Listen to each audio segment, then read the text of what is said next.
செய்ததறியற என்னையும் காஞ்சி முனி ஆட்கொண்டதே சொல்ற என்ன பெரும் தவம் யாம் செய்ததறிய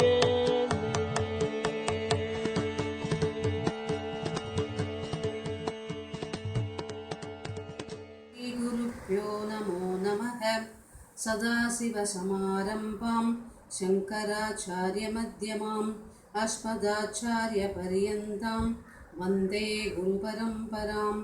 நாராயணம் பத்மபவம் வசிஷ்டம் சக்திம் ச தத்புத்ர பராசரம் ச வியாசம் சுகம் கௌடபதம் மகாந்தம் கோவிந்தயோகீந்திரம் அதாஸ்ய சிஷ்யம் ஸ்ரீசங்கராச்சார்யம் அதாஸ்ய பத்மபாதம் ச ஹஸ்தாமலகம் ச சிஷ்யம் தம் தோடகம் வாத்திகக்காரம் அந்யான் அஸ்மத்குருன் சந்ததம் ஆனதோஸ்மி. ஸ்ருதிஸ்மதி புராணானாம் ஆலயம் கருணாலயம் நமாமி பகவத்பாதம் சங்கரம் லோகசங்கரம் சங்கரம் சங்கராச்சார்யம் கேசவம் பாதராயணம் சூத்ரபாட்சகிருதௌ வந்தே பகவந்தௌ புனः புனः. மாத்ருபித்ருசரணாரவிந்தாப்யாம் நமः. ஸ்ரீகுருப்யோ நமோ நமः.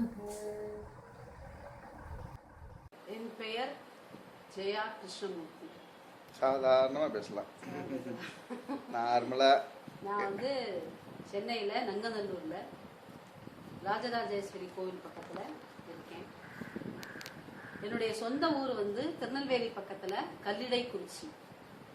18 அக்ரஹாரம் இப்பயும் இருக்கா? இப்பவும் இருக்கு. இப்போ எங்க முஸ்லீம் தான் இருக்கா? முஸ்லீம் அப்பவும் தான் இருந்தா.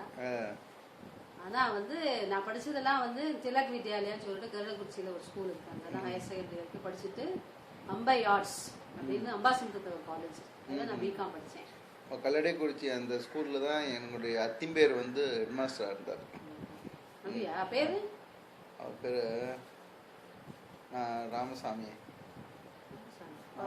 ரொம்ப காலத்துக்கு முன்னாடி வைதேகி அத்தை. நான் பேர் மறந்து போயிட்டேன். வைதேகி அத்தை பேர் வைதேகி, அத்திம்பேர் பேரு இதோ. சரி, அந்த ஸ்கூல்ல படிச்சுட்டு அப்புறம் அம்பாசிந்தர் காலேஜ்ல பிகாம் படிச்சுட்டு நான் வேலைக்காக தான் மெட்ராஸுக்கு நான் வந்தேன். 1984ல 83 மிடில் மே மாசம் முடிஞ்சப்பறம் எக்ஸாம் முடிஞ்சதுக்கப்புறம் வேலைக்காக இங்க வந்தேன். இங்கே ஒரு 5-6 கம்பெனியில் வேலை பார்த்தேன். வேலை பார்த்துட்டு அப்படியே கல்யாணம் ஆகி செட்டில் ஆகி மெட்ராஸ்லேயே தங்கிட்டேன். எங்களுக்கு வந்து மெயினாக வந்து ஸ்ருங்கேரி தான். எங்கள் தாத்தா காலத்துலலாம் வந்து ஸ்ருங்கேரி தான் ஆச்சாரியர். ஸோ மகாபிரியாவை பற்றி எனக்கு வந்து ரொம்ப தெரியாது.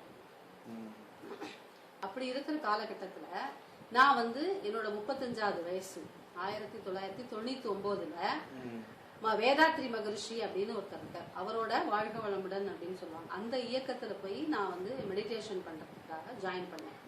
அதுல ஒரு 15 வருஷமா மெடிடேஷன் பண்ணிருக்கேன். 15 வருஷமா அதுல மெடிடேஷன் பண்ணிருக்கேன். அதுல வந்து துரியாதீதம் அப்படின்னு ஒரு தவம், ஒரு மெடிடேஷன் முறை உண்டு. அந்த மெடிடேஷன் கத்துண்ட உடனேயே எனக்கு வந்து வேதாத்ரி மகரிஷியே எனக்கு வந்து விஸ்வரூப தரிசனம் கொடுத்துருக்காரு. அப்போலேருந்தே எனக்கு வந்து அதாவது எனக்கு முக்தி மேலதான் ரொம்பவே நாட்டம் ஜாஸ்தி. உலக வாழ்க்கையில இருந்துன்னு தான் இருக்கேனே தவிர, ஆனா எனக்கு வந்து முக்தி அடையணுங்கிறதுல அந்த துரியாதீத தவத்துக்கு அப்புறமும் அவர் கொடுத்த அந்த விஸ்வரூப தரிசனத்துக்கு அப்புறமும் எனக்கு அதுல வந்து நாட்டம் வந்துருச்சு. அதுக்கப்புறம் நான் அதுக்கு வந்து சங்கல்பம் போட்டுருந்தேன். எனக்கு வந்து முக்தி அடையணுங்கிறத நான் சங்கல்பமாவே அதை வந்து போட்டுருந்தேன் 15 வருஷமா. அதுக்கப்புறம் நான் வந்து அதாவது டி.கே. சுப்பிரமணியம் அப்படின்னு சொல்லிட்டு நாகர்கோவில்ல எங்களுடைய அந்த வேதாத்ரி மகரிஷியோட வாழ்க வளமுடன்ல அவர் வந்து பேராசிரியர் மட்டும் இல்லை, அவர் வந்து ஒரு சித்தர். இப்போ சுப்பிரமணிய சித்தர்னே சொல்லலாம். அந்த லெவலுக்கு அவரை தன்னைத்தானே உயர்த்திட்டு இருக்கார். ஸோ அவர் கூட நான் ஒரு நாளைக்கு போன்ல தான், அவர் ரொம்ப எனக்கு தெரியாது, நான் அவர் கூட போன்ல தான் பேசினேன். போன்ல பேசும்போது எங்களுக்குள்ள சில ஆன்மீக சம்பந்தமான சில விஷயங்களை தான் அவர்கிட்ட கேட்டேன். அவர் எனக்கு பதில் சொன்னார். கடைசியில அவர் வந்து எங்களுக்கு வந்து ஒரு சங்கல்பம்னு ஒண்ணு வரும். அதாவது அருள் பேராற்றல் கருணையினால் உடல் நலம், நீளாயுள், நிறை செல்வம், உயர் புகழ், மெய்ஞானம் பெற்று ஓங்கி வாழ்வீர்களாக அப்படின்னு எங்களது ஒரு சங்கல்பம் உண்டு. அதை வந்து அவர் என்ன சொல்லி வாழ்த்தினார்.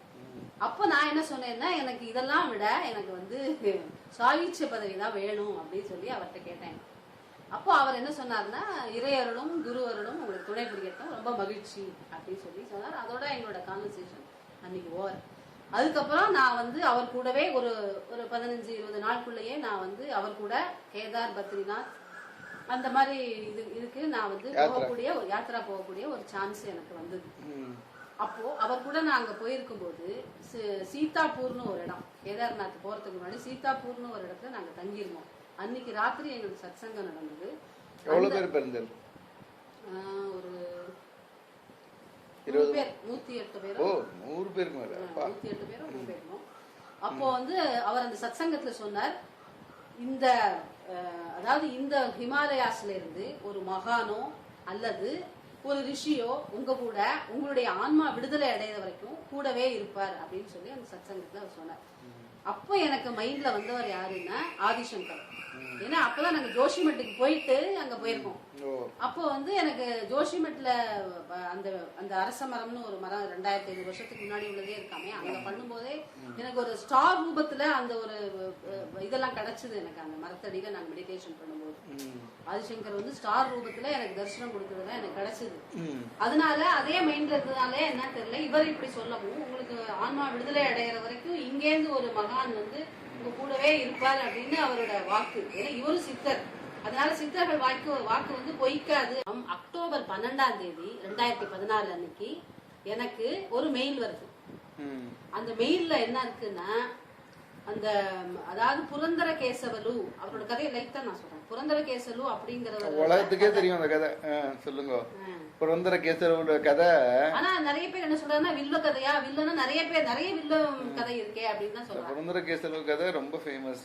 சொல்லுங்க அந்த கதை. அது படிச்சல? ஆமா, அந்த புரந்தர கேசவலு என் ஹஸ்பண்ட் தான் எனக்கு அனுப்பிச்சாரு. அவருக்கு யாரோ ஃபார்வர்ட், அவர் இன்னி வரைக்கும் அந்த மெயில படிக்கல. அவருக்கு அவ்வளவுதான் இன்ட்ரெஸ்ட். ஆனா அவர் வந்து எனக்கு அதை அனுப்பிச்சிருந்தாரு. ஏதாச்சும் அதெல்லாம் எல்லாமே திட்டமிட்ட செயல் தானே, எல்லாமே வந்து இறைவனால திட்டமிட்டப்பட்டதுதான். அது மாதிரிதான் என் ஹஸ்பண்ட் எனக்கு அனுப்பிச்சிருந்தாரு. அவர் இன்னும் படிக்கல. ஆனா நான் அதை படிச்ச உடனே எனக்கு கண்ணுல ரொம்ப தண்ணி. எதனால அந்த புரந்தர கேசனுக்கும் மகா பெரிவாளுக்கும் என்ன நடந்ததோ அதே கான்வர்சேஷன் தான் எனக்கும் அந்த டி.கே. சுப்பிரமணியங்கிறவருக்கும் ஃபர்ஸ்ட் டே நாங்க போன்ல பேசும்போது ஏற்பட்ட கான்வர்சேஷன். அந்த புரந்தர கேசனும் மகா பெரிவாள்கிட்ட என்ன கேட்கறான், எனக்கு வந்து எதுவுமே வேண்டாம், எனக்கு மோட்சம் தான் வேணும் அப்படின்னு சொல்லி அவன் கேட்கறான். அப்போ மகா பெரிவா வந்து அவனுக்கு 6 பிறவி இருக்கிற சமயத்திலேயே ஒரு நாளைக்கு திடீர்னு குளிக்க போறாரு. குளத்துல போய் குளிச்சுட்டு வந்தோன்னா எல்லாரும் எதனால இவர் குளிக்கிறாரு தெரியல, எல்லாரும் யோசிச்சுட்டு இருக்கும் போது அப்புறம் ஒரு தந்தி வருது. அந்த தந்தியை காமிச்ச உடனே அவன் புரந்தர கேசு எக்ஸ்பயர்டு அப்படின்னு சொல்ற போதுதான் இவர் சொல்றாரு, புரந்தர கேசுல எங்கிட்ட கேட்டது வந்து கர்னூர்ல போயிருக்கும் போது அவன் எங்கிட்ட மோட்சம் தான் கேட்டான், எனக்கு வேற எதுவுமே வேண்டாம் மோட்சம் தான் வேணும்னு சொன்னான். ஆனா அவனுக்கு கர்மாப்படி 6 பிறவி இருக்கு. அந்த 6 பிறவி கரையேற்றிட்டு அவனுக்கு நான் மோட்சத்தை கொடுத்தேன். அதுக்காக தான் நான் இப்ப போய் குளிச்சேன். 6 தடவை ஜபம் பண்றாரு, மேலே ஏறாரு, ஜபம் பண்றாரு, மேலே ஏறாரு. அப்பதான் இவாளுக்குலாம் சந்தேகம் வருது சிஷ்யாளுக்கெல்லாம். அந்த மாதிரி ஒரு நிகழ்ச்சி எனக்கு அந்த மெயிலா வந்த உடனே நான் என்ன பண்ணினேன், படிச்ச உடனே என் கண்ணிலே ரொம்ப தண்ணி வந்து எனக்கும் அந்த டி.கே. சுப்பிரமணியங்கிறதுக்கும் நடந்த கான்வர்சேஷனும் இதுதான். அதனால நான் வந்து எனக்கு மகாபெரிவாள் பத்தி அப்ப ரொம்ப தெரியாது. தெய்வத்தின் குரல் அங்கங்க கொஞ்சம் கொஞ்சம் படிச்சிருக்கேன். 2வது கணேஷ் சர்மான்னு ஒருத்தர் வந்து எங்க ஊர் அர்த்தநாதீஸ்வரர் கோவில்ல அவரை பத்தி மகாபெரிவாள் பத்தி லெக்சர் கொடுக்கறதுக்கு வந்திருந்தார். அப்ப நான் ஒரு 2-3 நாளைக்கு போய் கேட்டேன். அப்போ வந்து எனக்கு அவரை பத்தி ஓரளவு தெரியாது, ரொம்ப தெரியாது. ஆனா இந்த மெயில் வந்து என்ன வந்து மாத்திருச்சு. இந்த மெயிலுக்கு அப்புறம் நான் மகாபெரிவாளை பத்தி சர்ச் பண்ண ஆரம்பிச்சேன். அப்பதான் வந்து வீடியோ எல்லாம் யூடியூப்ல இருக்கு அப்படிங்கறதே எனக்கு தெரியும். அப்போ முதல்ல பார்த்தது கௌரி சங்கர் அப்படிங்கிறவர் திருவண்ணாமலை, அவரோட வீடியோவை நான் பார்த்தேன். அதுக்கப்புறம் தான் ஆஹா இவ்வளவு அற்புதங்கள் பண்ணிருக்காரா இவர் அப்படின்னு சொல்லிட்டு நிறைய உள்ள போக போக ஏகப்பட்ட வீடியோஸ் நான் பார்க்க ஆரம்பிச்சேன். அப்போ வந்து வேத ரட்சணம் அப்படிங்கறத பத்தி மகாபெரிவாளே பேசுறதை பத்தி நான் பார்த்தேன். வேதத்தை பத்தி அவர் சொல்லும் போது வேதத்துக்கு பண்றது வந்து இண்டிவிஜுவல் வெல்ஃபேருக்காக கிடையாது, அது வந்து உலக சேமத்துக்காக பண்றது அப்படின்னு சொல்லி அவர் சொன்னது என் மனதுக்குள்ள உள்ள போயிடுது. உடனே நான் என்ன பண்ணினேன்னா 10 லட்சம் ரூபாய் வேத பாடசாலைக்கு கொடுக்கணும் அப்படின்னு ஒரு சங்கல்பம் எனக்குள்ள வந்துருச்சு. அது வந்து ஸ்புரிச்சுது. அதாவது அது கூட மகாபெரிவாளோட சங்கல்பமா தான் இருக்கும். ஏன்னா எனக்குன்னு என்ன சங்கல்பம் எல்லாமே அவர் உள்ள போய் பண்றதுதான், எல்லாம் இறைவனோட திட்டம் தானே எல்லாமே சொல்றேன். அந்த மாதிரி அவரோட எண்ணம் வந்து எனக்குள்ள போய் அது எனக்கு ஸ்புரிச்சது. 10 லட்சம் ரூபாய் நான் வேத பாடசாலை சங்கல்பம் போட்டாச்சு, கொடுக்கணும் அப்படிங்கறது நான் வந்து முடிவு பண்ணியாச்சு. முடிவு பண்ணிட்டு அதுக்கப்புறம் வேற வீடியோஸ் தான் பார்த்துட்டு இருக்கும்போது ரவி வெங்கட்ராமன் அப்படிங்கிறவர் அமெரிக்கால இருக்காரு இப்போ. அவரோட வீடியோவை நான் பார்க்க நேர்ந்தது. அதுல அவர் என்ன கேட்கிறாருன்னா, மகா பெரிவாளே, அவர் வந்து நிறைய ஸ்லோகம் எல்லாம் எழுதியிருக்காராம்.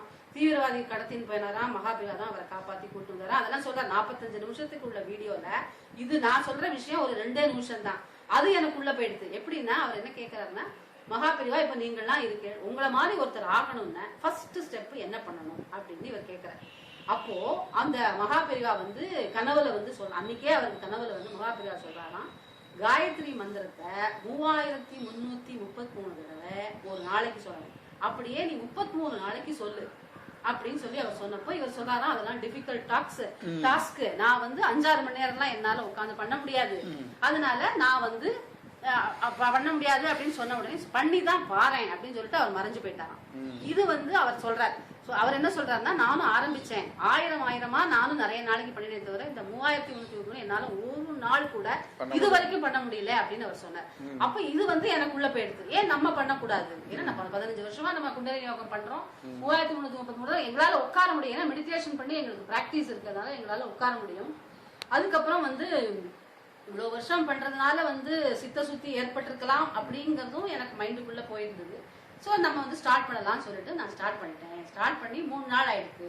3 நாளைக்கு அப்புறம் 3333 பண்ணல, 3333 பண்ணி மூணாவது நாளும் முடிச்சுட்டு தான் இன்டர்வியூ எடுத்துட்டு இருக்காரே இப்போ அந்த சிவராமன் சாருக்கு நான் போன் பண்ணி சொன்னேன், ரொம்ப தேங்க்ஸ் உங்களுக்கு. ஏன்னா அவரோட வாய்ஸ் மாதிரி தான் இருந்தது அந்த ரவி வெங்கட்ராமன் அவர் இன்டர்வியூ பண்ணது. சோ ரவி வெங்கட்ராமனோட இன்டர்வியூ நான் பார்த்தேன். அப்போ வந்து எனக்கு அந்த 3333 காயத்ரி பண்றதுக்கு மகா பெரிவா மாதிரி ஆகிறதுக்காக அவர் சொல்றாரு. அது வந்து என் மைண்டுக்குள்ள போய் நான் இப்ப பண்ண ஆரம்பிச்சு 3 நாள் ஆயிடுச்சு அப்படின்னு நான் சொன்னேன். அப்போ அந்த சிவராமன் சார் சொல்றாரு, நீங்க வந்து இதெல்லாம் பண்ணக்கூடாது, லேடிஸ் வந்து காயத்ரி மந்திரம் பண்றதுக்கு ரைட் கிடையாது அப்படின்னு சொல்லி, வேற எதெல்லாமோ மந்திரங்கள்லாம் இருக்கு, அதெல்லாம் நீங்க சொல்லலாம், அதுக்கப்புறம் உங்க இஷ்டம் அப்படின்னு சொல்லிட்டு அவர் போன இன்டர்வியூ நான் எடுக்கலன்னு சொன்னேன். ஆமா, அந்த இன்டர்வியூவும் அவர் எடுக்கலையா, ரவி வெங்கட்ராமனுக்கு இன்டர்வியூ இவர் எடுக்கலையா. ஆனா வந்து இவர் பண்ணக்கூடாதுங்கிறத மட்டும் அவர் என்கிட்ட சொன்னார். அதுக்கப்புறம் நான் என்ன பண்ணினேன்னா, மகா பெரிவாள்கிட்டே நம்ம டைரக்டா டீல் போட்டுடலாம் அப்படின்னு சொல்லிட்டு ரவி வெங்கட்ராமன் கேட்டேன் மெயில்ல. ஆமா, ரவி வெங்கட்ராமன் வந்து அதுக்கப்புறம் தான் கேட்டேன்.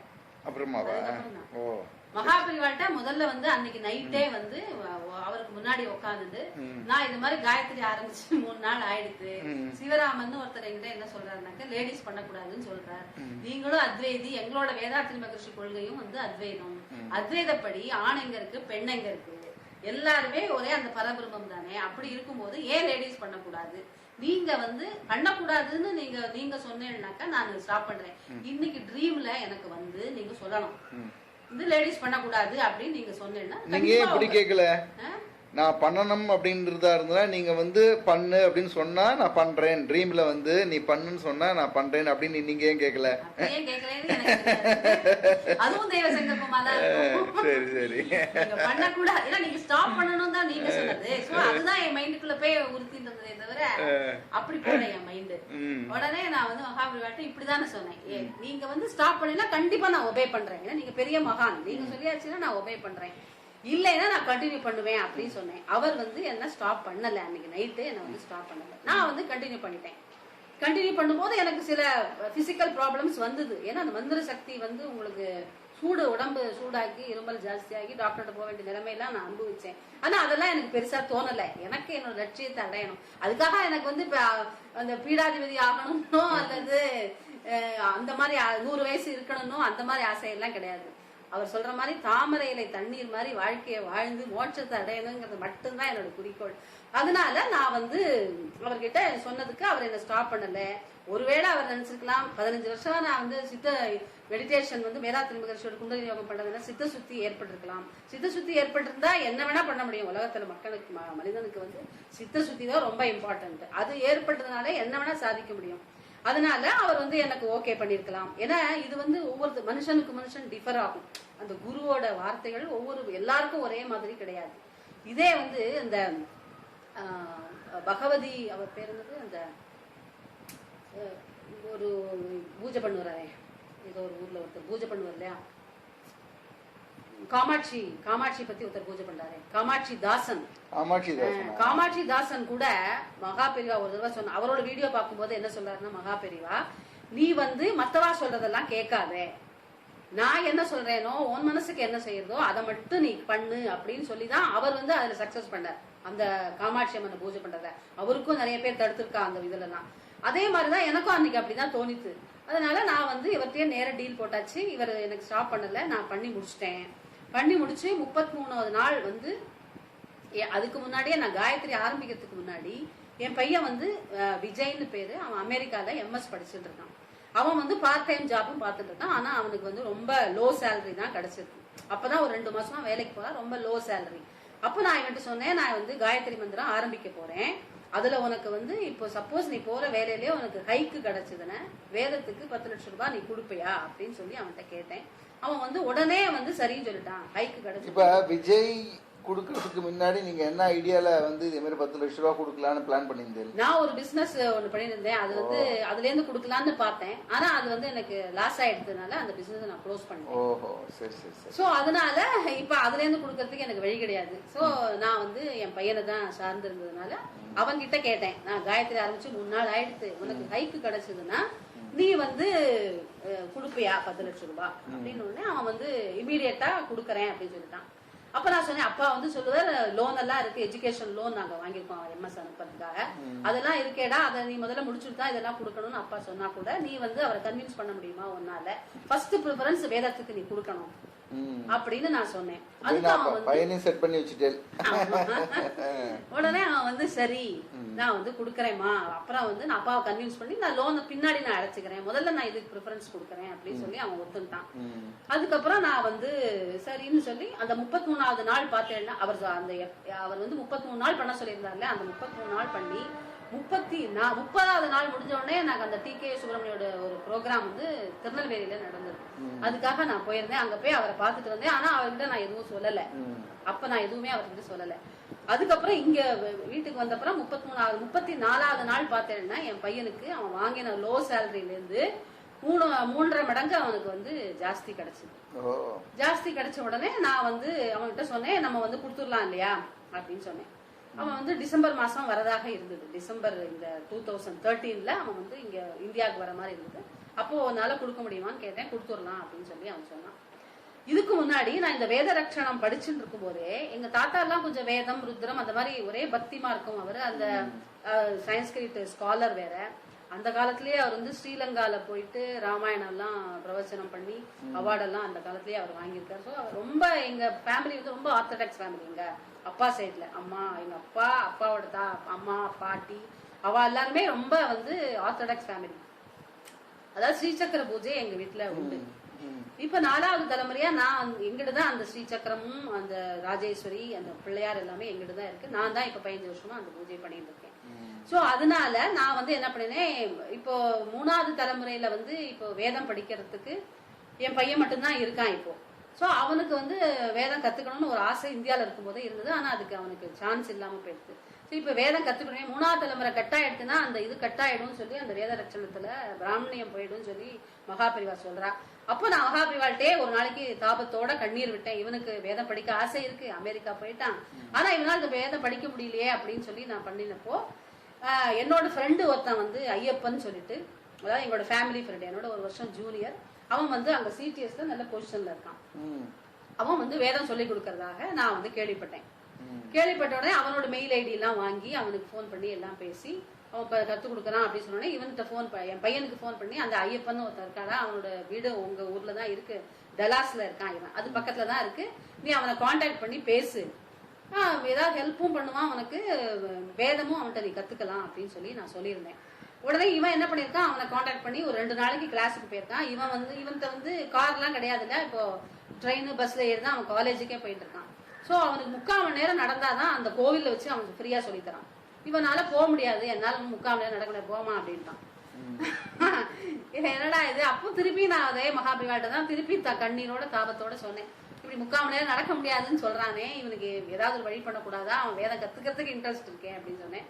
அப்புறம் பார்த்தேன்னா அந்த ஐயப்பனே ஏதோ ஒரு குறிப்பிட்ட இடம் வரைக்கும் கார்ல வருவான். இவன் வந்து அது வரைக்கும் ட்ரெயின்ல போயிட்டு இவனை பிக்கப் பண்ணி கூட்டின்னு போயிட்டு அப்படியே இப்பல இருந்து நான் வேதம் ஒரு 5 நாள் கழிச்சு தான் அவனே சொல்றான் என்கிட்ட, விஜய் நான் வேதம் படிக்க ஆரம்பிச்சாச்சு, அவன் சொல்லித்தரான், நான் போயிட்டு இருக்கேன் இப்போ கிளாஸுக்கு அப்படின்னு சொல்றான். அது ஒரு பெரிய மிராக்கல் எனக்கு. ஏன்னா நான் போட்ட அப்ளிகேஷன் வந்து ஒண்ணு வந்து வேதத்துக்கு அவன் கொடுக்கணும், ரெண்டாவது அவன் வேதம் படிக்கணும். ஏன்னா 3வது தலைமுறை விட்டு போச்சுன்னா பிராமணியம் போயிடுறதுன்னு மகாபிரிவா சொல்றது எனக்கு உள்ள போயிடுது. அப்ப இவன் 3வது தலைமுறை இவன் மொத்தம் தான் இருக்கான், இவன் படிச்சு ஆகணுங்கிறது என்னோட எண்ணமா இருந்தது. அதனால இவனுக்கு வந்து அந்த மாதிரி ஒரு எண்ணம் போட்டு இவனையும் படிக்க வச்சாச்சு. இப்போ அவன் படிச்சுட்டு இருக்கான். அந்த ஐயப்பன்கிறவன் என்னோட ஃபேமிலி ஃப்ரெண்டு, அவன் சொல்லி கொடுத்துட்டு இருக்கான். இவன் ரெகுலரா கிளாஸுக்கு போய் கத்துட்டும் இருக்கான். இந்த மீன் டைம் இப்போ இந்த இப்போ வேதத்துக்காக நாங்க பண்ணணும்னு சொல்லி நாங்க டிசைட் பண்ணதுனால இவன் வந்து வேதத்துக்காகவே சேவ் பண்ண ஆரம்பிச்சிட்டான் பைசாவை. இவன்கிட்ட பைசா கிடையாது. அப்போ இவன் வந்து குளூர்லயும் இதுலயும் ஆபீஸுக்கு போறத பார்த்துட்டு அவனோட ஆபீஸ்ல ஸ்ரீதேவின்னு ஒரு லேடி இருக்கா. அவ வந்து எனக்கு போன் பண்ணி சொன்னா, இப்பதான் அவனுக்கு சேலரி கொஞ்சம் ஜாஸ்தியா இருக்கேன், ஒரு கார் வாங்கிக்கலாமே, அவன் ரொம்ப கஷ்டப்படுறானே, குளூர்ல இந்த ஊர்ல விண்டர்ல வருதுன்னா ரொம்ப கஷ்டம் அப்படின்னு சொல்லி அவன் என்கிட்ட சொன்னான். நான் சொன்னேன், அவன் வேதத்துக்காக சேவ் பண்றதால அவங்ககிட்ட பைசா கிடையாது, கார் வாங்க முடியல அப்படின்னு சொன்னேன். அப்புறம் திருப்பி நான் என்ன பண்ணேன், ஐயோ குழந்தை கஷ்டப்படுறதே இந்த மாதிரி விண்டர்ல நம்ம சொன்னதுனாலதானே அவன் சேவ் பண்றான் அப்படின்னு சொல்லி மகாபிரிவாட்டே திருப்பி ஒரு அப்ளிகேஷன் போட்டேன். இப்படி கஷ்டப்படுறானே அவன், நீங்க தான் ஏதாவது பண்ணணும் அப்படின்னு சொல்லிட்டு பார்த்தேன்னா ஒரு 4 நாள் கழிச்சு என் பையன் விஜய் எனக்கு ஃபோன் பண்றான். இந்த மாதிரி ஒரு பையன் வந்து எங்க ஆபீஸ் கிட்டதான் அவனோட ஆபீஸும் இருக்கு, காலேஜ்ல இருந்து அவன் எங்க வீட்டு வழியா தான் போய் ஆகணும், ஸோ பெட்ரோலுக்கு மட்டும் ஏதாவது பைசா கொடுங்க போதும், நான் வந்து ஷேர் உங்களை கூட்டின்னு போறேன்னு சொல்லிட்டு இவனும் இன்னொரு பையனும் அவன் கூட சேர்ந்து ஒரு 2 மாசமா அவன் கூடவே அவன் கார்ல தான் அவன் வந்து போயிட்டு வரான் ஆபீஸுக்கு. ஸோ அந்த ப்ராப்ளம் சால்வ் ஆச்சு. அதுக்கப்புறம் பார்த்தேன்னா டிசம்பர் மாசம் அவன் வந்து படிப்பு முடிஞ்சு வேற ஸ்டேட்ல அவனுக்கு வேலை. அதனால அவன் என்ன பண்ணிட்டான், அந்த காரை வந்து என் பையனுக்கு $1100, அது வந்து நல்ல கண்டிஷன்ல இருக்கக்கூடிய பழைய கார், கண்டிஷன்ல தான் இருக்கு, அந்த காரை வந்து இந்த பையனுக்கு இவன் விஜய்க்கு வித்துட்டான். ஆனா அதே கார் வந்து 3000 ரூபாய். இன்னைக்கு தேதிக்கு அந்த காரை வித்தா கூட அந்த ஸ்ரீதேவிங்களோட ஹஸ்பண்ட் சொல்றாரு, அவர் ரொம்ப 15 வருஷமா அங்க இருக்கார், அவர் அந்த காரை பார்த்துட்டு சொல்றார், இது வந்து இன்னைக்கு வித்தா கூட 3000 ரூபாய் பெறும் உங்களுக்கு அப்படின்னு சொல்லி அவர் சொன்னார். சோ அதனால வந்து இந்த பையன் அந்த காரையும் $1100 வித்ததுனால அந்த காரை வச்சது இப்ப அவனால விண்டர்ல ரொம்ப சஃபர் பண்ணாம ஈஸியா ஆபீஸுக்கும் போக முடியுது, காலேஜுக்கும் போக முடியுது. சோ இதுவும் வந்து மகாபிரிவாளோட பெரிய அனுகிரகம். ஏன்னா அந்த பையன் பேரை கேட்டேன்னா ரொம்ப ஆச்சரியப்படுவேன். அந்த பையன் பேர் என்னன்னா சந்திரமௌலி. அமெரிக்கால போய் உங்களுக்கு சந்திரமௌலிங்கிற பேரை நீங்க எங்க தேட முடியும் சொல்லுங்க. அவர் வந்து மகாபெரியவரோட பேரு சுவாமிநாதன் ஒரிஜினல் பேரு, சந்திரசேகர் அப்புறம் வந்த பேரு, அந்த 2 பேர் கூட இல்ல. அந்த பரபிரம்மம் அவர் யார பூஜை பண்றாரோ அந்த இறைவனோட பேரு சந்திரமௌலீஸ்வரர். சோ அவரே வந்து இந்த காரை வந்து வித்த மாதிரி தான் நான் நினைக்கிறேன். ஏன்னா நான் போட்ட அப்ளிகேஷன் அந்த மாதிரி. அதனால அவர் வந்து அந்த மாதிரி ஒரு கருணைதான் அவரை பத்திய பார்த்துட்டே இருக்கலாம் போல இருக்கு. அந்த அளவுக்கு மகாபிரிவாவோட கருணை சொல்றதுக்கு வார்த்தையும் இல்ல, நமக்கு காலமும் போராது போல இருக்கு. அந்த அளவுக்கு அவர் எனக்கு பண்ணியிருக்காரு. ஸோ அந்த காரும் அவன் வித்தாச்சு, இவன் அந்த காரை யூஸ் பண்ணிட்டு இருக்கான் இப்போ. ஸோ அதுக்கப்புறம் இவன் வந்து என் பையனுக்கு ஸ்ரீதேவின்னு அவன் ஆபீஸ்ல வேலை பார்க்குற பொண்ணு வந்து ரொம்ப ஹெல்ப் பண்றான். அக்கான்னு இவனும் ரொம்ப பிரியமா இருக்கான், அவனும் இருக்கா அவளும் இருக்கா. சோ இவன் வெங்காயம் பூண்டு எல்லாம் கொஞ்சம் சாப்பிட மாட்டான். சோ அதனால இங்க இருக்கும்போதே அவன் சாப்பிட மாட்டான். சோ அங்க போயும் அதே இதை ஃபாலோ பண்ணிட்டு இருக்கான். உங்க அதுல யாருமே வெங்காயம் பூண்டு எல்லாம் சாப்பிட மாட்டல. இந்த இடத்துல வந்து நாங்க அப்ப வீக்லி ஒன்ஸ் அப்படிதான் சாப்பிடுவோம். சோ டெய்லி கிடையாது. விஜய் மட்டும் கிடையாது. விஜய் மட்டும் அவனுக்கு மட்டும் தனியா தான், நான் இங்கேயுமே அவனுக்கு மட்டும் தனியா எடுத்து வச்சுதான் அவனுக்கு சாப்பாடு போட்டு இருந்தேன். சோ அதனால அங்க போனதுக்கு அப்புறம் அந்த ஸ்ரீதேவி ஒரு நாளைக்கு கேட்டிருக்கா, இவன் வந்து வெறும் பழம் மட்டும் மத்தியானம் லஞ்சுக்கு சாப்பிடுறானேன்னு சொல்லிட்டு, ஏன் இந்த மாதிரி நீ சாப்பிடுற, உனக்கு பசிக்கலையா அப்படின்னு கேட்டான். உடனே இவன் சொன்னா பசிக்கிறது அப்படின்னு சொன்னான். சரின்னு சொல்லிட்டு அடுத்த நாள்ல இருந்து அவ வந்து இவனுக்கு லஞ்சு கொண்டு வந்து கொடுத்துட்டு இருக்கா இன்னைக்கு வரைக்கும். அதுவும் மகாபிரியோட கருணை தான். நான் அப்பவும் சொன்னேன், இந்த குழந்தை பசியால வாடுறதே அங்க வெங்காயம் பூண்டு சாப்பிடாம இருக்கிறதுனால எதுவுமே இவனுக்காக வெங்காயம் பூண்டு போடாத சமையல வெங்காயம் பூண்டு போடாத சமையல் அவ பண்ணி எடுத்துன்னு வந்து இவனுக்கு. ஏன்னா அவளுக்கு வந்து சின்ன குழந்தை இருக்கு, அதாவது எல்கேஜி அந்த மாதிரி குழந்தைகள் இருக்கு. அவளுக்கு என்ன சமைக்கிறாளோ அதை எடுத்துன்னு வந்து இந்த இவனுக்கு ஒரு பாக்ஸ் எடுத்துன்னு வந்து இன்னி வரைக்கும் அவ சாப்பாடு போட்டுருக்கா. அன்னபூர்ணி அவ ஸ்ரீதேவிங்கிறவ அன்னபூர்ணி, என்ன பொறுத்த வரைக்கும் அன்னபூர்ணி தான். அதுக்கப்புறம் நான் அந்த ஸ்ரீதேவி கிட்ட மகாபிரிவாளை பத்தி கொஞ்சம் சொல்லி அவளும் இப்ப மகாபிரிவா டிவோட்டியா மாறிட்டா. அதுக்கப்புறம் அவதான் அந்த பெரியவாளுடைய விக்கிரகம் வாங்கிட்டாளா? அதான் அப்புறம் இங்க எனக்கு சிவராமன் இங்க ஒருத்தர் எனக்கு தெரியும் சொன்னீங்க, இன்டர்வியூ பண்ணிட்டு இருக்காரு. அவர் தான் வந்து ஒரு விக்கிரகம் அவளுக்கும் ஸ்ரீதேவிக்கும் அந்த மகாபிரிவாள விக்கிரகத்தை வந்து பண்ணி எடுத்துன்னு போய் அவளுக்கு நான் அனுப்பிச்சு வச்சிருக்கேன். இப்போ அந்த மகாபிரிவா அங்க போனதுல இருந்து அவ வீட்லயும் ரொம்ப அந்த குழந்தைகள் எல்லாம் நைவேத்தியம் பண்றது என்ன, அப்புறம் அந்த தெய்வத்தின் குரல் புஸ்தகம் அந்த சின்ன பையன் ஒரு 4ஆம் கிளாஸோ என்ன படிக்கிறான், அவன் படிக்கிறான். வீக்லி ஒன்ஸ் எப்ப டைம் கிடைக்கிறதோ அப்ப அவன் வந்து படிச்சுட்டு இருக்கான்.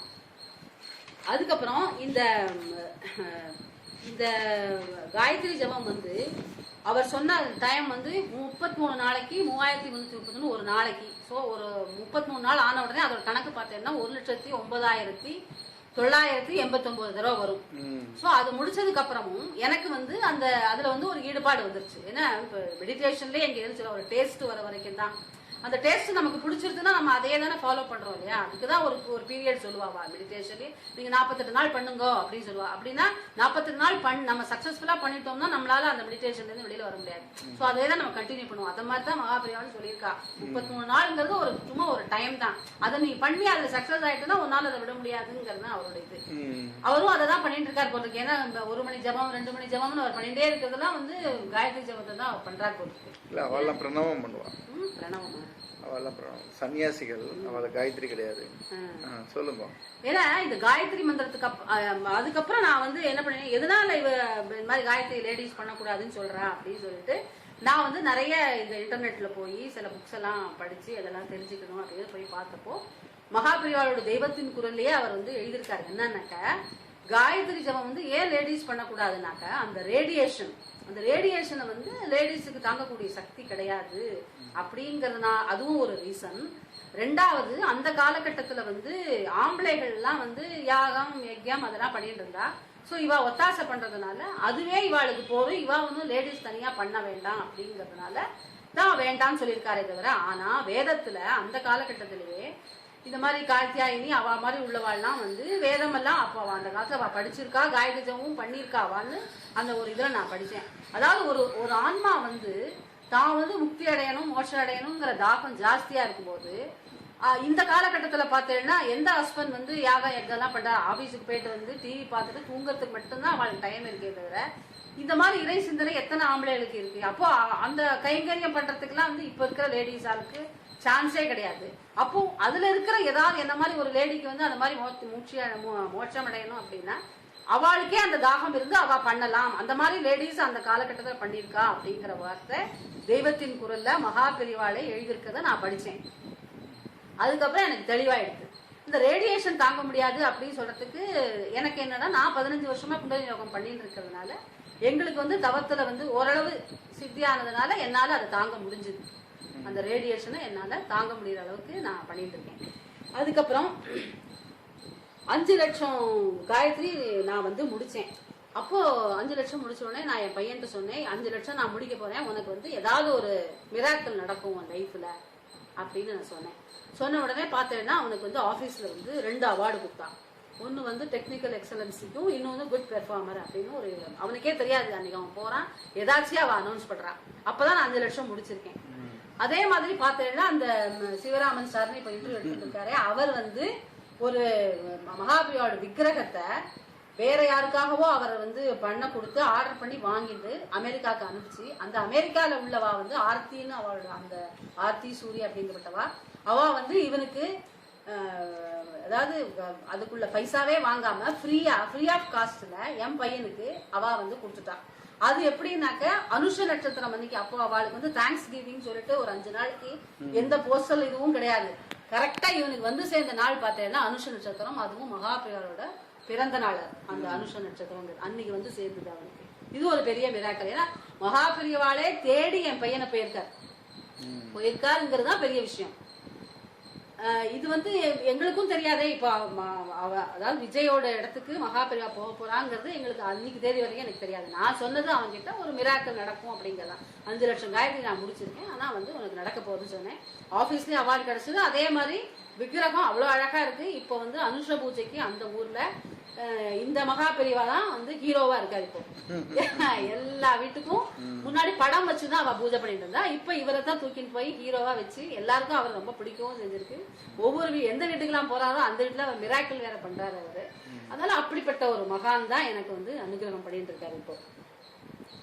அதுக்கப்புறம் நான் வந்து இந்த காயத்ரி என்ன பண்ணினேன், எப்போ அனுஷ நட்சத்திரத்து அன்னைக்கு மகாபெரிவா தேடி அமெரிக்காவுக்கு போயிருக்காரோ என் பையன் வீட்டுக்கு, நான் என்ன முடிவு பண்ணிட்டேன்னா, இன்னில இருந்து 3333 காயத்ரி ஜபிக்கிறதுக்கு பதிலா 10,008 காயத்ரி ஜபம் இனிமே ஒரு நாளைக்கு ஜபிக்கணும் முடிவு பண்ணிட்டேன். அன்னில இருந்து நான் வந்து 10,008 காயத்ரி ஜபம் பண்ணிட்டு இருக்கேன்.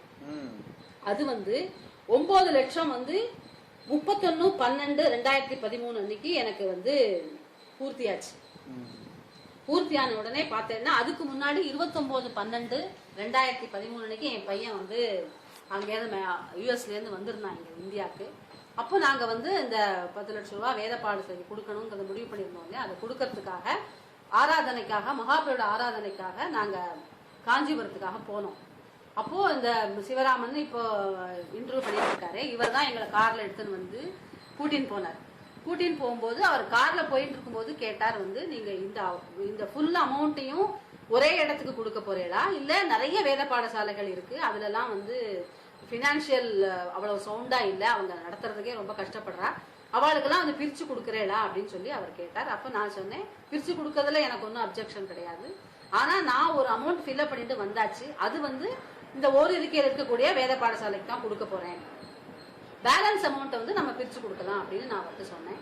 சரின்ட்டு நாங்க உள்ள என்டர் பண்றோம். ஆராதனை அன்னைக்கு அபிஷேகம் நடந்துட்டு இருக்கு. எங்களை வந்து அந்த சிவராம் மாமா வந்து ஒரு ஆடிட்டர்கிட்ட கொண்டு போய் இன்ட்ரோடியூஸ் பண்ணி வைக்கிறார். இவா வந்து வேதத்துக்கு டொனேஷன் கொடுக்கறதுக்காக வந்திருக்கா அப்படின்னு சொல்லி இன்ட்ரோடியூஸ் பண்ணின உடனே அந்த ஆடிட்டர் வந்து சொல்றாரு, எங்களுக்கு வந்து இப்போ 2.5 lakhs இமீடியட்டா வேணும், 10 வித்தியார்த்திகளுக்கு 25,000 வச்சு கொடுக்கணும்னு சொல்லி பெரியவா உத்தரவாயிருக்கு.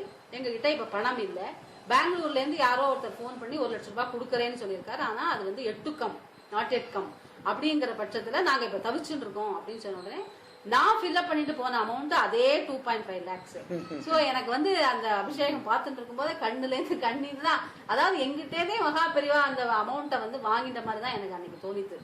வேதத்துக்காக நான் செய்யறேன்னு போட்ட சங்கல்பம், அதுவும் அந்த இடத்துக்கு என்ன தேவையோ அன்னைக்கு தேதிக்கு அவளுக்கு 2.5 lakhsக்கு அவ வந்து ரொம்ப கஷ்டப்பட்டு இருக்கும்போது நான் ஃபில்அப் பண்ணிட்டு போனோமோ அமௌண்ட் அது உடனே நாங்க உடனே செக்கை போட்டு அந்த இதுக்காக நாங்க கொடுத்துட்டோம். அது ரொம்ப எனக்கு ரொம்ப திருப்தியா இருந்தது. ஏன்னா போட்ட சங்கல்பம் வந்து அப்படி ஒரு மகத்தான சங்கல்பம், உலகத்துக்காக பண்ணணுங்கிறதுக்காக தான் நானும் இந்த இதுல இறங்கினேன். ஏன்னா இண்டிவிஜுவல் வெல்ஃபேருக்கு இல்ல, இது உலகத்துக்காக தான் அப்படிங்கறத அந்த வேத லட்சணத்துல சொன்னதுனாலதான் நான் இந்த அளவுக்கு நான் அதுல இறங்கினேன். ஸோ அந்த அமௌண்ட் அங்க நாங்க அன்னைக்கு கொடுத்துட்டோம்.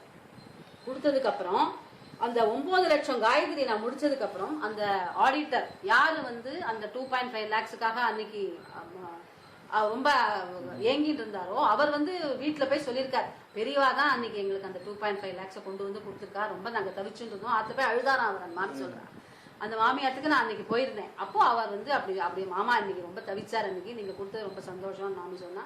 அப்போ வந்து மகா பெரியவா காலத்துல இருந்தப்போ அவர் வந்து உபயோகப்படுத்தின ஒரு வஸ்திரம், மேல போட்டுக்கக்கூடிய ஒரு வஸ்திரம் வந்து அவாத்துல வச்சிருந்தார், அதை எனக்கு எடுத்து கொடுத்தாரு. அது வந்து எனக்கு ஒரு பெரிய அங்கீகாரம். ஏன்னா 9 லட்சம் காயத்ரி பண்ணினதுக்கு மகாபெரியோட வஸ்திரம் கிடைக்கிறதுங்கிறது பெரிய விஷயம். அந்த ஒரு இது எனக்கு ரொம்ப சந்தோஷமா இருந்தது. 10 லட்சம் காயத்ரி முடிச்ச உடனே அன்னைக்கு நைட்டு வந்து எனக்கு ஒரே குளிர் ஜுரம். நான் குளிர்ல நடுங்கிட்டு இருக்கேன். ஒரு வெடிகாலம்பு ஒரு 4:30 மணி இருக்கும். நான் வந்து எழுந்து ஃபேன் ஆஃப் பண்ணிடலாம் அப்படிங்கிறதுக்காக எழுந்துக்காக முயற்சி பண்றேன், என்னால எழுந்துக்க முடியல. அப்போ வந்து மகாபெரிவா வந்து எனக்கு கனவுல வந்து எனக்கு நயன தீட்சை கொடுக்குறாரு. அது எவ்வளவு அவரோட கண்ணை பார்த்தேன்னா அவ்வளோ பவர்ஃபுல்லா இருந்தது. ஒரு 2 செகண்ட் தான் இருக்கும் எனக்கு. அந்த மாதிரி அப்படி ஒரு பவர்ஃபுல் லைஃப் நான் பார்த்ததே இல்லை லைஃப்லயே. அப்படி ஒரு நயன தீட்சை கொடுத்து அப்படியே ஆகினா சக்கரத்துல லைட்டா அவரோட கைப்பட்ட மாதிரி எனக்கு ஒரு ஃபீலும் இருந்தது. அப்புறம் அந்த காட்சி மறைஞ்சு போச்சு. உடனே எனக்கு குளிர் ஜாஸ்தி ஆயிடுச்சு. அதுக்கப்புறம் தான் நான் எழுந்து ஃபேனே ஆஃப் பண்ணேன். அந்த அளவுக்கு அவர் வந்து கருணை புரிஞ்சுக்கிட்டார். அதுக்கப்புறம் பார்த்தேன்னா 11/2/2014 அன்னைக்கு நான் 10,000 காயத்ரி முடிச்சிருக்கேன்.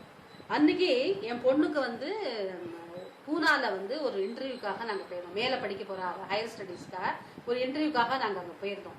அப்போ அந்த இன்டர்வியூ முடியற வரைக்கும் நைட் ஆகும் அப்படின்னு சொன்னதுனால எங்களுக்கு ஒரு டைம் இருந்தது. நாங்க என்ன பண்ணினோம், சத்தாரான்னு ஒரு இடம் இருக்கு பூனால இருந்து ஒரு 3 மணி நேரம் டிராவல்ல. சத்தாரான்னு ஒரு இடம், அங்க வந்து ஜெகதீஷ் பட் அப்படிங்கிறவர் தான் பூசாரியா இருக்காரு. அவரும் அந்த 29ஆம் தேதி அன்னைக்கு 29/12/2013 ஆராதனைக்கு காஞ்சிபுரத்துக்கு வந்திருந்தார். அவர் ஒரு வேத பாடசாலை நடத்துறதாக சொன்னார். சிவராமாவோட ஆர்டர் படி நாங்க வந்து அவரோட வேத பாடசாலைக்கு 1 லட்சம் ரூபாய் நாங்க அன்னைக்கு கொடுத்துருந்தோம். அப்போ அவர் சொல்லியிருந்தா, நீங்க சத்தாரா வந்தானா கண்டிப்பா வாங்கோ, அங்க வந்து மகா பெரிவாளே வந்து ஒரு சிதம்பரம், அதாவது இந்த நடராஜ் டெம்பிள் எப்படி இங்க சிதம்பரத்துல இருக்கோ அதே மாதிரி இவர் சொல்லி அங்க ஒரு கோவில் கட்டியிருக்கா. இதே மாடல்ல நீங்க அதை பார்க்கலாம், நீங்க வாங்கோ அப்படின்னு அவர் எப்போ சொல்லியிருந்தார். ஆனா நான் இவ்வளவு சீக்கிரம் போவேன்னு எனக்கு தெரியாது. ஏன்னா டிசம்பர் மாசம் தான் நான் அவரை பார்த்திருக்கேன். டிசம்பர் 29. பிப்ரவரி 10ஆம் தேதி அன்னைக்கு நான் சத்தாரா போயிருக்கேன். சத்தாரா போன உடனே அங்க அவர் எங்களுக்கு மாலை மரியாதை எல்லாம் பண்ணிட்டு அதே மாதிரியே இருக்கு. அந்த கோவில் ரொம்ப அழகா இருக்கு. நம்ம சிதம்பரம் கோவில் எப்படி இருக்கோ அதே மாதிரிதான் இருக்கு. அப்ப எல்லாரும் எக்ஸ்பிளைன் எல்லாம் பண்ணினாருங்க. அந்த சிவசக்தி எந்திரம் கூட மகா பெரிவா தான் அங்க வந்து பிரதிஷ்டை பண்ணியதாகவும், அப்புறம் வந்து 108 வந்து இந்த பத்மாசுரனையோட டான்ஸ், ஆமா, அதோட அந்த முத்திரை ஃபுல்லா அங்க வந்து அவ கல்லுலயே அதை பொறிச்சிருக்கா. சில இதெல்லாம் வந்து பத்மாசுரனியத்துக்கே வரலையா, அதெல்லாம் மகா பெரியவாளே வந்து பண்ணி காமிச்சிருக்கா. அப்ப கூட நான் இவர்கிட்ட பட்டுகிட்ட சொன்னேன், ஆமா அவர் பண்ணி காமிக்கிற என்ன ஆச்சிருக்கா, அவரே பரமேஸ்வரன், அவருக்கு தெரியாத கர்ணமா, அதனால அவராலதான் பண்ண முடியும். ஏன்னா காலை தூக்கதெல்லாம் பார்த்தீங்கன்னா 90 டிகிரிஸ்க்கு மேல தூக்குறது சில கர்ணம் எல்லாம்.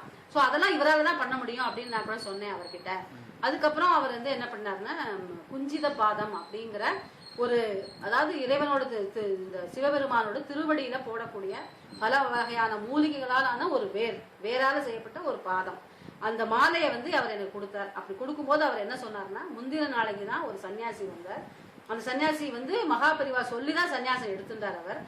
அவருக்கு கூட இந்த குஞ்சித பாதத்தை கொடுக்கணும்னு எனக்கு தோணல, ஆனா உங்களுக்கு இன்னைக்கு உத்தரவாயிருக்கு, அது உங்களுடைய அதிர்ஷ்டம் அப்படின்னு சொல்லி அந்த குஞ்சித பாதத்தை வந்து அவர் எனக்கு கொடுத்தாரு. அது எனக்கு ரொம்ப, அதாவது பாதம்ட்டு நான் வந்து மகாபெரிவா வஸ்திரம் கிடைச்சாச்சு, பாதம் கிடைக்கலையேன்னு ஒரு ஏக்கம் எனக்கு இருந்தது.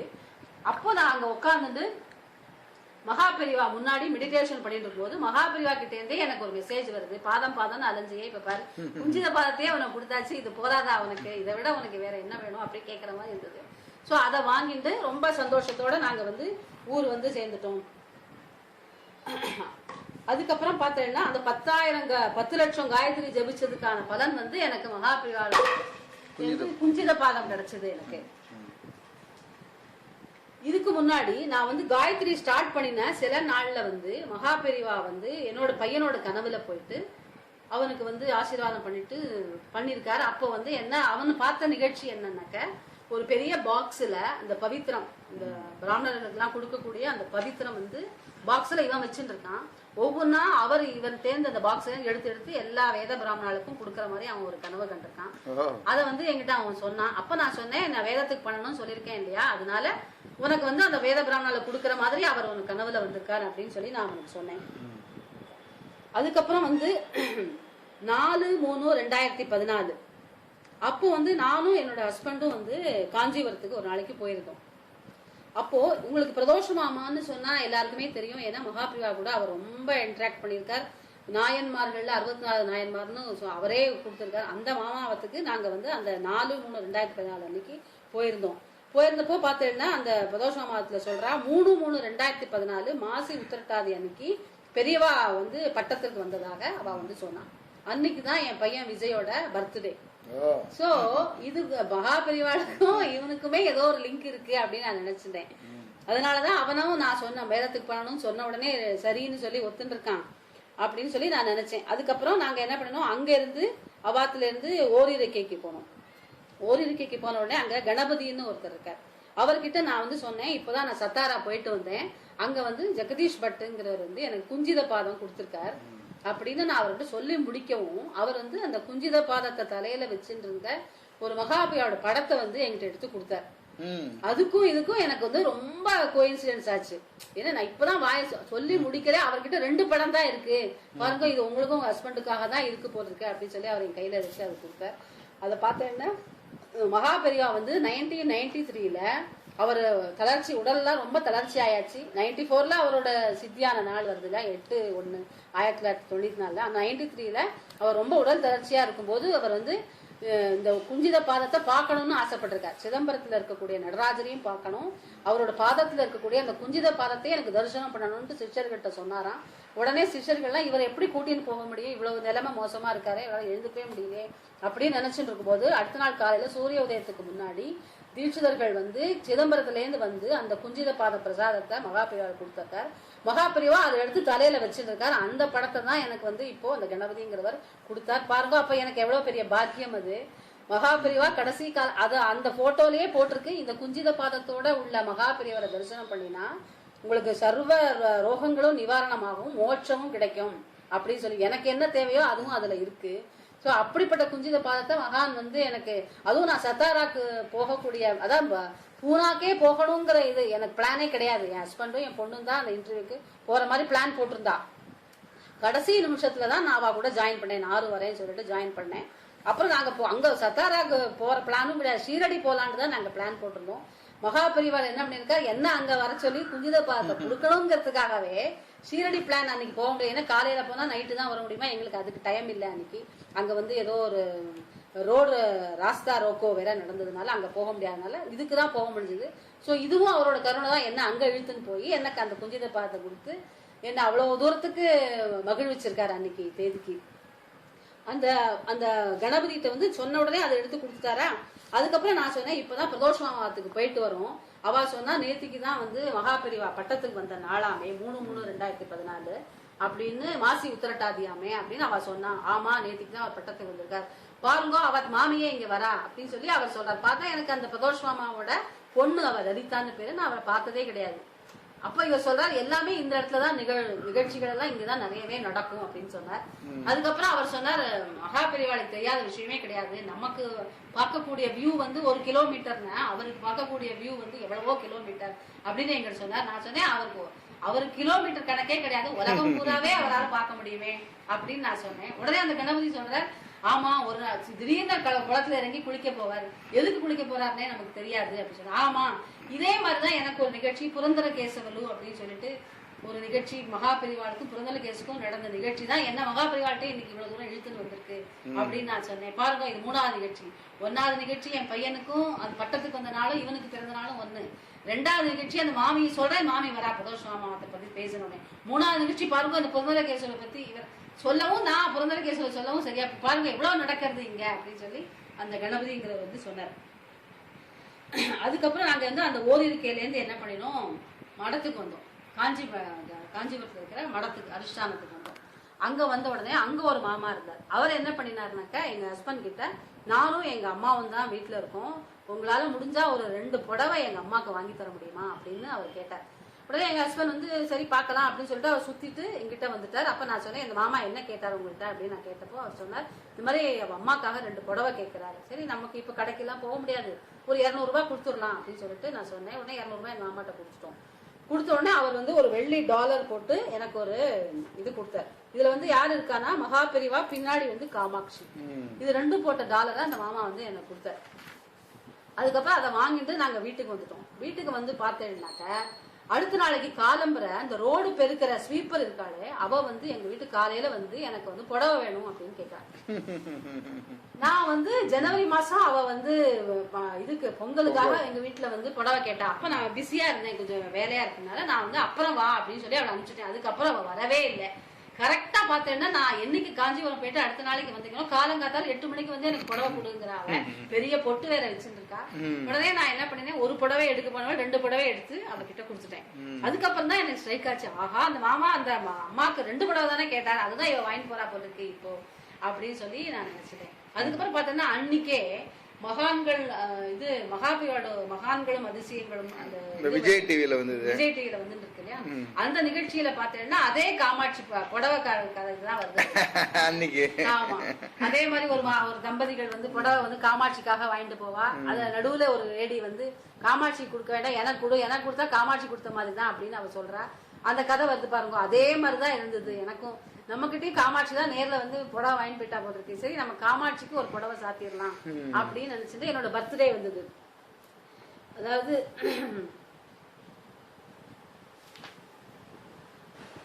8/3/2014 அன்னைக்கு புடவை சாத்திடலாம் காமாட்சி அம்மன் கோவில காமாட்சிக்கு அப்படின்னு நாங்க முடிவு பண்ணி ஒரு புடவை வாங்கிட்டு போனோம். அதாவது பச்சை கலர்ல சிவப்பு பார்டர் போட்டு புடவை வாங்கிட்டு போனோம். அங்க அபிஷேகம் எல்லாம் முடிஞ்சிட்டு அம்மனுக்கு புடவை சாத்தும் போது பார்த்தேன்னா எங்களோட புடவை வந்து பீடத்துக்கு போயிடுது. மேல வந்து ஒரு மேற யாரோ நிறைய பேர் அன்னைக்கு புடவை சாத்தியிருந்தா, மெயின் புடவை மேற யாரோடதோ போயிடுது, என்னோடது பீடத்துல வந்துருக்கு. அப்ப எனக்கு கொஞ்சம் மனசு குறைவா இருந்தது, இவ நம்ம புடவை வந்து மேல வரலையே அப்படின்னு சொல்லிட்டு. சோ நான் இங்க முடிச்சுட்டு எங்க போனோம்னா நாங்க ஓரிருக்க போனோம். ஓரிருக்க போனேன்னா அங்க சுத்தி வந்துட்டு பாக்குறேன், அங்க ஒரு காமாட்சி அம்மன் விக்கிரகம் இருக்கும். ரொம்ப அழகா இருக்கும் அந்த விக்கிரகம், மூக்கு கண்ணு எல்லாமே நான் பார்த்துட்டே இருப்பேன் ரொம்ப நேரம். அந்த அம்மனுக்கு பார்த்தேன்னா இந்த புடவை பச்சை கலர்ல சிவப்பு புடவை போட்டு சிவப்பு பார்டர் போட்டு அந்த அம்மன் உட்காந்துருக்கா. உடனே நான் ஹஸ்பண்ட் சொன்னேன், பாருங்க அந்த காமாட்சி கட்டி கேட்டா என்ன இந்த காமாட்சி கட்டிட்டு இருக்கா நம்ம கொடுத்த புடவையா அப்படின்னு சொன்னேன். உடனே பார்த்தேன்னா அங்க எப்பவுமே ஹரஹர சங்கர ஜெய் ஜெய் சங்கர அப்படிங்கிற கோஷம் வந்து கேசட்ல எப்பவுமே ஓடிட்டு இருக்கும் ஓடி இருக்கையில. அப்போ ஆஃப் பண்ணி வச்சிருக்கா போல இருக்கு. நான் இதை சொல்லவும் டைமிங் அவ்வளவு கரெக்டா இருந்தது. உடனே ஹரஹர சங்கர ஜெய் ஜெய் சங்கர அப்படிங்கிற கோஷம் கேட்கறது அப்படியே பெரியவாளே வந்து ஆமா நீ சொல்றது உண்மை அப்படிங்கிற மாதிரி எனக்கு தோணிதான் இன்னைக்கு. சோ அது முடிஞ்சிட்டு நாங்க வந்து அன்னைக்கு நைட்டு காஞ்சிபுரத்துல இருந்து மெட்ராஸுக்கு வந்துட்டு பார்த்தேன்னா போஸ்ட்ல எந்த குஞ்சித பாதத்தோட மகா பெரியவா இருக்காளோ அதே இது ஓரிருக்கையில இருந்து எனக்கு போஸ்ட் ஆயிருக்கு. அங்கேயே 2 பட்ட போட்டோ கிடைச்சது. வீட்டுக்கு வந்தா அதே போட்டோ குஞ்சித பாதம் வந்து எனக்கு அப்படியே சுத்தி சுத்தி வாழ்ந்துட்டு இருக்கேன். எனக்கு வீட்டுக்கு வந்தா அதே போட்டோ வந்து போஸ்ட்ல இருந்தது. எனக்கு அது ரொம்ப சந்தோஷமா இருந்தது. அதுக்கப்புறம் பார்த்தேன்னா இப்போ அதாவது 14ஆம் தேதி நேத்திக்கு 14ஆம் தேதி விஷு நமக்கு தமிழ் வருஷ பிறந்திருக்கு இல்லையா, ஒரு 6 மணி இருக்கும். அப்போ வந்து ஒரு பாக்ஸ்ல வந்து எனக்கு சந்தனம் வந்து நான் புடவை சாத்தினேன் இல்லையா, அந்த 8/3/2014 அன்னைக்கு காமாட்சி அம்மன் கோயில்ல. அப்போ எங்களுக்கு வந்து ஒரு பாக்ஸ்ல வந்து சந்தனம் வந்து தண்ணி மாதிரி கொடுத்துருந்தாங்க. அந்த டப்பாவை கொண்டு நான் அப்படியே வீட்டுல வச்சிருந்தேன். சரி இது ரொம்ப நாள் ஆச்சு இது கொட்டிடலாம் அப்படின்னு சொல்லிட்டு நான் என்ன பண்ணினேன், அந்த இதை கொட்டலாம்னு சொல்லிட்டு தான் அந்த பாக்ஸை திறந்தேன். ஓபன் பண்ணி பார்த்தா அது நல்ல பவுடர் ஃபார்ம்ல ஆயிடுச்சு. அந்த சந்தனம் வந்து நல்ல பவுடர் ஃபார்ம்ல ஆயிடுச்சு. வந்து பார்த்தா நல்ல வாசனையும் இருந்தது. சரி இதை கொட்ட வேண்டாம்னு சொல்லிட்டு கையால பிடிச்சு பார்க்கலாம் அப்படின்னு சொல்லிட்டு பிடிச்சா அது வந்து காமாட்சி ஷேப்ல எடுத்து வருவா, காமாட்சி ஷேப்லயே அது வந்துருது. அப்புறம் பார்த்தா அந்த குங்குமம் எல்லாம் இட்டு அந்த டாலர் மாதிரி எல்லாம் போட்டு எல்லாம் பண்ணிட்டு என்னோட இதுக்கு பார்த்தேன்னா அது அப்படியே காமாட்சி மாதிரி தான் எனக்கு இருந்தது. இது வாட்ஸ்அப்ல அனுப்போன்ட்டு 2-3 பேருக்கு அனுப்பிச்சா அவ எல்லாருமே காமாட்சி மாதிரியே தானே இருக்கு, இது காமாட்சி மாதிரியே தான் இருக்கு அப்படின்னு சொன்னா எனக்கு ரொம்ப சந்தோஷம். மகாபீரோட அனுகிரகம் வந்து சொல்லி இவ்வளவு ஒரு மகானை வந்து முன்னாடியே தெரியாம போயிட்டு வாழ்க்கையில எவ்வளவோ கஷ்டங்கள் எல்லாமே அனுபவிச்சிருக்கோமே, அப்பதான் இந்த மகானை பத்தி தெரிஞ்சிருந்தா அவர் கூடவே இருக்காம எப்படி நம்மளால தப்பிக்க முடியாது, வினைப்பதிகள்ல தப்பிக்க முடியாது.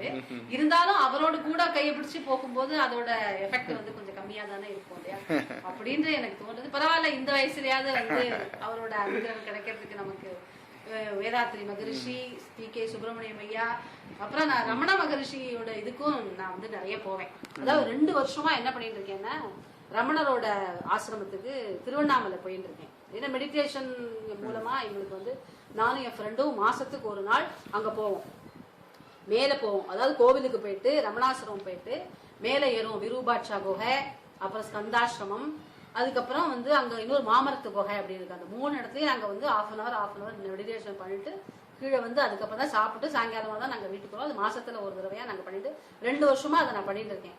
அப்ப எனக்கு வந்து இந்த சித்தர்களை பார்க்கணும் அப்படிங்கிற ஒரு எண்ணம் அப்பதான் ஆரம்பிச்சது. சித்தர்களை பார்க்கணுங்கிற போதுதான் வந்து இந்த எங்களோட மனவளக்கலையிலேயே வந்து டி.கே. சுப்பிரமணியம் அப்படிங்கிறவர் சித்தர் தான் அப்படின்னு எனக்கு சொன்னாங்க எங்க இதுல மனவளக்கலை மன்றத்துல. அதுக்கப்புறம் தான் நான் அவரை போய் பார்க்கணும்னு எனக்கு தோணித்து பார்க்க போனேன். அதுக்கப்புறம் தான் மகா பெரியவாளோட தொடர்பு எனக்கு கிடைச்சது.